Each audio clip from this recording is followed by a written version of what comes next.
The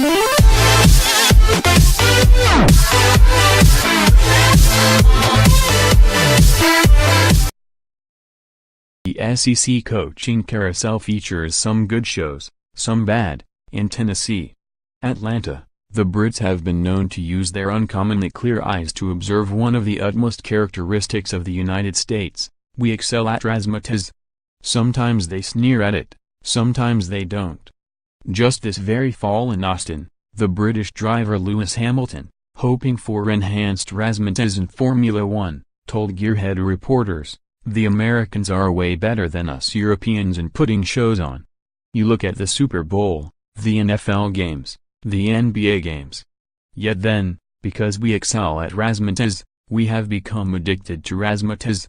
Because we have become addicted to razzmatazz, the craven need for razzmatazz seeps into everywhere, even into the grinding, plodding human experience of hiring some dude. Somehow, the drudgery of hiring college football coaches must have its proper razzmatazz. It must be a good show. It must be smooth and splashy and redolent of well-tended lawn, lest all the neighbors around the country snicker that the lawn does not seem well-tended enough. Here's the culture that hatched the term win the news conference, even while nobody has ever pegged just what a school and its athletic director win when they win the news conference. Do they get some old BCS runner-up trophy?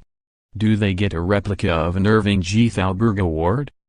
Jimbo Fisher is leaving Florida State for Texas A&M. Maybe members of the College Football Playoff Selection Committee, during the autumnal deliberations, stop off at times to say, but they really won the news conference. Maybe they don't. Let's play along, then, after this turbulent week of Southeastern Conference football coach hiring, even while realizing we're playing along with lunacy. Who had a good show?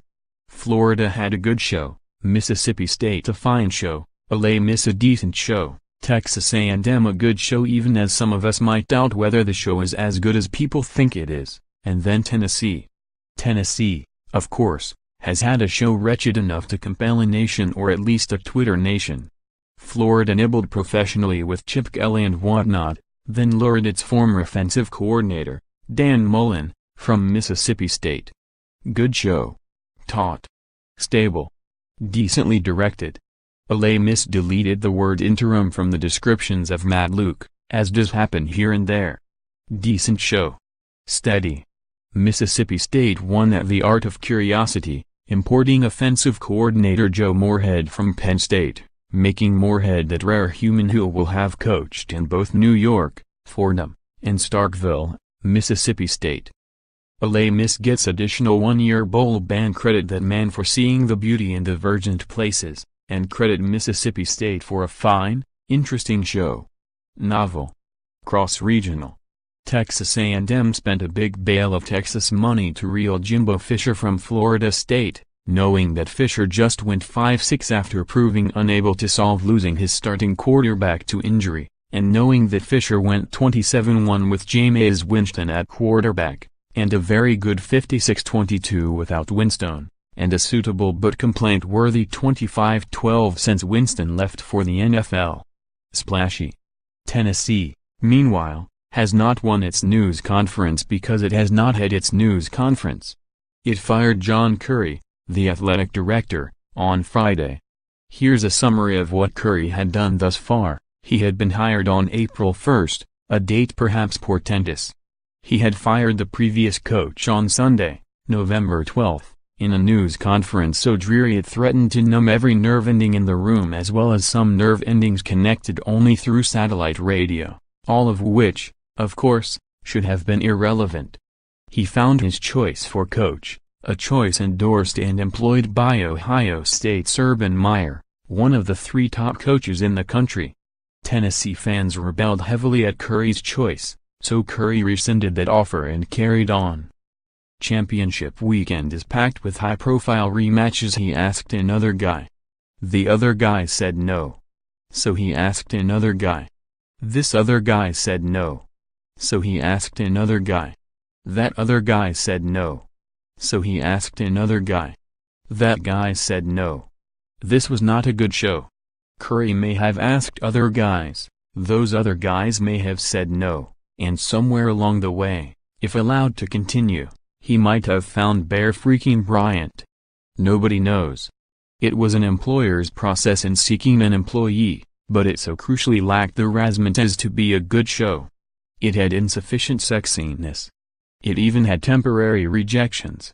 Had he spent the weekend asking another guy such as Washington State's scientist of offense, Mike Leach, and had that guy turned up years down the line coaching Tennessee in a Southeastern Conference championship game as no Vols coach has done in 10 years and counting,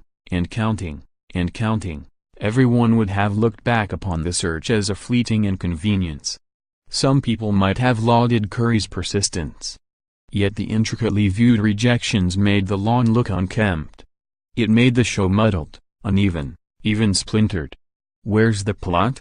The show was not good enough, so Tennessee had to fire the athletic director, because it was too unwieldy to fire thousands of fans. Now, firing the fans, that would have been a show, maybe even a stepped-up, revved-up version of another famous show about firing people. That thing could have achieved utter razzmatazz. Read more on college football. Championship Weekend specializes in some high-profile rematches. NCAA gives Ole Miss an additional one-year bowl ban. Tennessee fires at John Currie, replaces him with Philip Fulmer. Jimbo Fisher is leaving Florida State for Texas A&M. A college football playoff Q&A.